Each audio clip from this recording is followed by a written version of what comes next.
Hello everyone, welcome back to my YouTube channel. ಇವತ್ತಿನ ವಿಡಿಯೋದಲ್ಲಿ ಬಾಳೆಕಾಯಿ ಚಿಪ್ಸ್ನ ಹೇಗೆ ಮಾಡೋದು ಅಂತ ಈಸಿಯಾಗಿ ಹೇಳ್ಕೊಡ್ತೀನಿ. ವಿಡಿಯೋ ಸ್ಕಿಪ್ ಮಾಡದೆ ಕೊನೆವರೆಗೂ ನೋಡಿ. ಮೊದಲಿಗೆ ಬಾಳೆಕಾಯಿ ಚಿಪ್ಸ್ ಮಾಡೋದಕ್ಕೆ ಬಾಳೆಕಾಯಿನ ತೊಗೊಂಡಿದ್ದೀನಿ.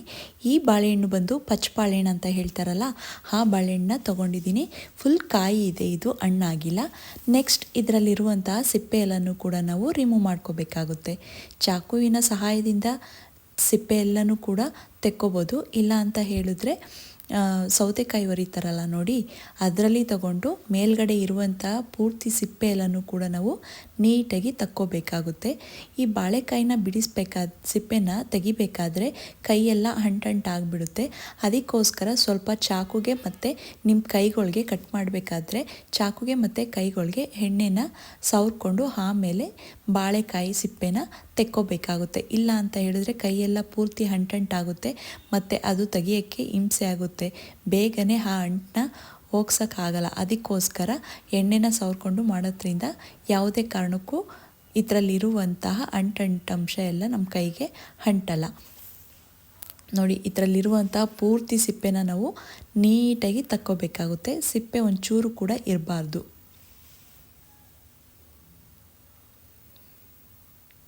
ನೆಕ್ಸ್ಟ್ ನೋಡಿ, ಇವಾಗ ಹೇಳಿದ್ನಲ್ಲ ಸೌತೆಕಾಯಿ ಒರಿತಾರಲ್ಲ, ಅದರಲ್ಲೂ ಕೂಡ ನಾವು ಈ ಥರ ಈಸಿಯಾಗಿ ತಕ್ಕೋಬೋದು. ನಮಗೆ ಯಾವುದರಲ್ಲಿ ಈಸಿಯಾಗಿ ತಕ್ಕೋಬೋದು ಅನಿಸುತ್ತೆ ಅದರಲ್ಲಿ ನಾವು ಸಿಪ್ಪೆನ ನೀಟಾಗಿ ತಕ್ಕೋಬೇಕಾಗುತ್ತೆ. ಇವಾಗ ಬಾಳೆಕಾಯಿ ಸಿಪ್ಪೆ ಎಲ್ಲನೂ ಕೂಡ ನೀಟಾಗಿ ತಕ್ಕೊಂಡಾದಮೇಲೆ ಇದನ್ನು ನಾವು ನೀರೊಳಗಡೆ ಹಾಕಿಡಬೇಕಾಗುತ್ತೆ.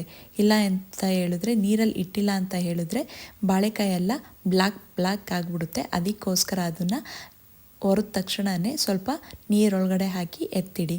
ನೆಕ್ಸ್ಟ್ ಇವಾಗ ನೋಡಿ, ಎಲ್ಲ ಬಾಳೆಹಣ್ಣು ನಾನು ಸಿಪ್ಪೆ ತಕ್ಕೊಂಡಿದ್ನಲ್ಲ ಅದೆಲ್ಲನೂ ಕೂಡ ಪೂರ್ತಿ ಸಣ್ಣದಾಗಿ ಕಟ್ ಮಾಡ್ಕೋಬೇಕು. ಎಷ್ಟು ಸಾಧ್ಯವಾಗುತ್ತೋ ಅಷ್ಟು ಸಣ್ಣದಾಗಿ ನಾವು ಕಟ್ ಮಾಡ್ಕೋಬೇಕಾಗುತ್ತೆ. ತುಂಬ ದಪ್ಪ ಆಗೋದ್ರೆ ಎಣ್ಣೆಯಲ್ಲಿ ಬೇಯಿಸ್ಬೇಕಾದ್ರೆ ಅದು ನೀಟಾಗಿ ಬೇಯಲ್ಲ. ಅದಕ್ಕೋಸ್ಕರ ಆದಷ್ಟು ಎಷ್ಟು ಸಣ್ಣದಾಗುತ್ತೋ ನಿಮ್ಮ ಕೈಯಲ್ಲಿ ಅಷ್ಟು ಸಣ್ಣದಾಗಿ ಬಾಳೆಕಾಯನ್ನು ಕಟ್ ಮಾಡ್ಕೋಬೇಕಾಗುತ್ತೆ. ನೋಡಿ, ಇವಾಗ ಆಲ್ಮೋಸ್ಟ್ ಆಲ್ ಎಲ್ಲನೂ ಕೂಡ ನಾನು ಕಟ್ ಮಾಡ್ಕೊಂಡಾಗಿದೆ. ನೋಡಿ, ಎಷ್ಟು ಸಣ್ಣದಾಗಿ ಆಗುತ್ತೋ ಅಷ್ಟು ಸಣ್ಣದಾಗಿ ನಾನು ಕಟ್ ಮಾಡಿ ಇಟ್ಕೊಂಡಿದ್ದೀನಿ.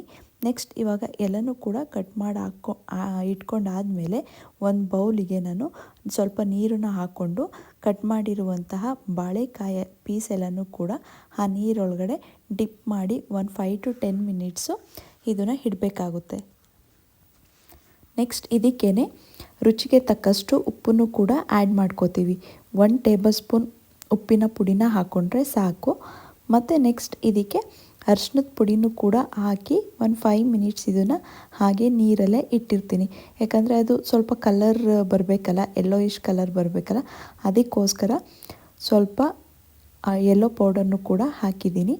ಇಷ್ಟನ್ನು ಕೂಡ ಹಾಕಿ 5 to 10 ಮಿನಿಟ್ಸ್ ಬಿಟ್ಟರೆ ಸಾಕು. ನೆಕ್ಸ್ಟ್ ಇವಾಗ ನಾವು ಬಾಳೆಕಾಯಿನ ಸ್ವಲ್ಪ ಟೈಮ್ ನೀರಲ್ಲಿ ನೆನೆ ಹಾಕಿದ್ವಲ್ಲ, ಇವಾಗ ನೀರೆಲ್ಲನೂ ಕೂಡ ಸಪ್ರೇಟ್ ಮಾಡ್ಕೋತಾ ಇದ್ದೀನಿ.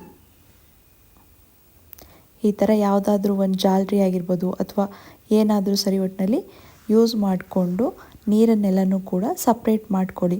5 to 10 ಮಿನಿಟ್ಸು ಅದರಲ್ಲಿರುವಂಥ ನೀರಂಶ ಎಲ್ಲ ಡ್ರೈ ಆಗಬೇಕು. ಅದಕ್ಕೋಸ್ಕರ ಪೂರ್ತಿ ನೀರನ್ನು ನಾವು ಡ್ರೈ ಮಾಡ್ಕೋಬೇಕಾಗುತ್ತೆ. ಎಣ್ಣೆಲಿ ಹಾಕಿದಾಗ ಸಿಡಿಬಾರ್ದಲ್ಲ, ಸೊ ಹಂಗಾಗಿ ಸ್ವಲ್ಪ ಡ್ರೈ ಮಾಡ್ಕೋಬೇಕು. ಇವಾಗ ನೋಡಿ, ಎಣ್ಣೆ ಕಾಯಲಿ ಅಂತ ಎಣ್ಣೆನೂ ಕೂಡ ಇಟ್ಕೊಂಡಿದ್ದೀನಿ. ಎಣ್ಣೆ ಕೂಡ ಇವಾಗ ಆಲ್ರೆಡಿ ಕಾದಿದೆ.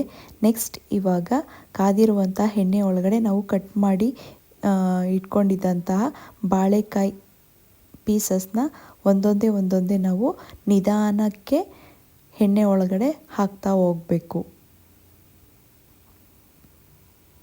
ಸ್ವಲ್ಪ ಬಾಳೆಕಾಯಿ ಚಿಪ್ಸ್ನ ಮಾಡಬೇಕು ಅಂತ ಹೇಳಿದ್ರೆ ಸಿಮ್ಮಲ್ಲಿ ಇಟ್ಟಿರಬೇಕು ಗ್ಯಾಸ್ನ ಯಾವಾಗಲೂ ಕೂಡ. ಯಾಕಂದರೆ ಒಳಗಡೆ ಎಲ್ಲ ಚೆನ್ನಾಗಿ ಬೇಯಬೇಕಲ್ವ, ಕ್ರಿಸ್ಪಿ ಆಗಿರಬೇಕು ಅಂತ ಹೇಳಿದ್ರೆ ನಿಧಾನ ಉರಿಲೇ ಸ್ವಲ್ಪ ಟೈಮ್ ತೊಗೊಳುತ್ತೆ ಇದು ಬೇಯೋದಕ್ಕೆ.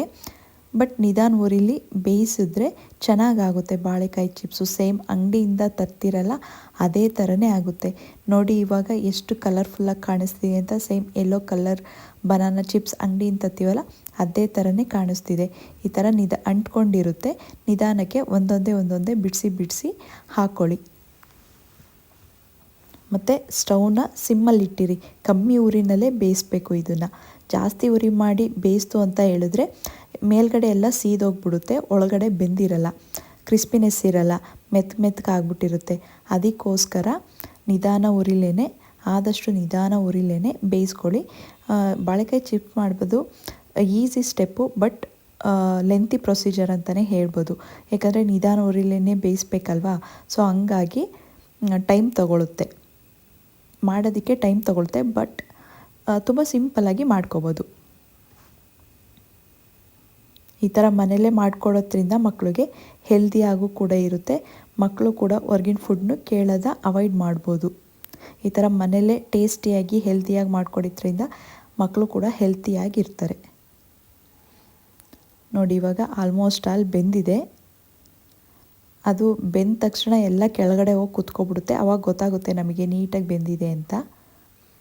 ಮೇಲ್ಗಡೆ ತೇಲ್ಬಾರ್ದು, ಕೆಳಗಡೆ ಕುತ್ಕೊಳ್ಳುತ್ತೆ, ಆವಾಗ ಚೆನ್ನಾಗಿ ಬೆಂದಿರ್ತವೆ ಅಂತ ಅರ್ಥ. ಇವಾಗ ನೋಡಿ ಪೂರ್ತಿಯಾಗಿ ಬೆಂದಿದೆ. ಇದನ್ನು ಬೇರೆ ಪ್ಲೇಟಿಗೆ ಟ್ರಾನ್ಸ್ಫರ್ ಮಾಡ್ಕೊಳ್ಳೋಣ. ಎಲ್ಲನೂ ಕೂಡ ಎಣ್ಣೆ ಸೋರಿಸಿ ನೀಟಾಗಿ ಎತ್ಕೊತಾ ಇದ್ದೀನಿ. ಇವಾಗ ನೆಕ್ಸ್ಟು ಉಳಿದಿರುವಂಥ ಎಲ್ಲ ಬಾಳೆಕಾಯಿ ಪೀಸಸ್ನು ಕೂಡ ಹಾಕ್ಕೊಂಡು ಚೆನ್ನಾಗಿ ಬೇಯಿಸ್ಕೊತಾ ಇದ್ದೀನಿ. ಎಲ್ಲನೂ ಕೂಡ ಇದೇ ಪ್ರೊಸೀಜರಲ್ಲಿ ನಾನು ಮಾಡ್ಕೊತಾ ಇದ್ದೀನಿ. ಇವಾಗ ನೋಡಿ ಬಾಳೆಕಾಯಿ ಚಿಪ್ಸು ರೆಡಿಯಾಗಿದೆ.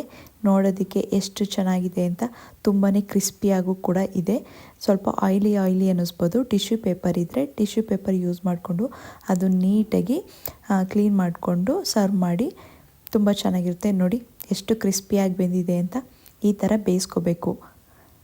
ನಿಧಾನ ಉರಿಲಿ ಈ ಥರ ಬೇಯಿಸ್ಕೊಂಡ್ರೆ ಈ ಥರ ಚೆನ್ನಾಗಿ ಕ್ರಿಸ್ಪಿಯಾಗಿ ಆಗುತ್ತೆ. ಇಲ್ಲ ಅಂತ ಹೇಳಿದ್ರೆ ಒಳ್ಳೊಳಗೆ ಮೆತ್ತಗಾಗ್ಬಿಟ್ಟಿರುತ್ತೆ. ನೋಡಿದ್ರಲ್ಲ ಈ ವಿಡಿಯೋದಲ್ಲಿ ಬಾಳೆಕಾಯಿ ಚಿಪ್ಸ್ನ ಎಷ್ಟು ಸಿಂಪಲ್ಲಾಗಿ ಮನೆಯಲ್ಲೇ ಮಾಡ್ಬೋದು ಅಂತ ಹೇಳ್ಕೊಟ್ಟಿದ್ದೀನಿ. ನೀವು ಕೂಡ ಟ್ರೈ ಮಾಡಿ. Thank you.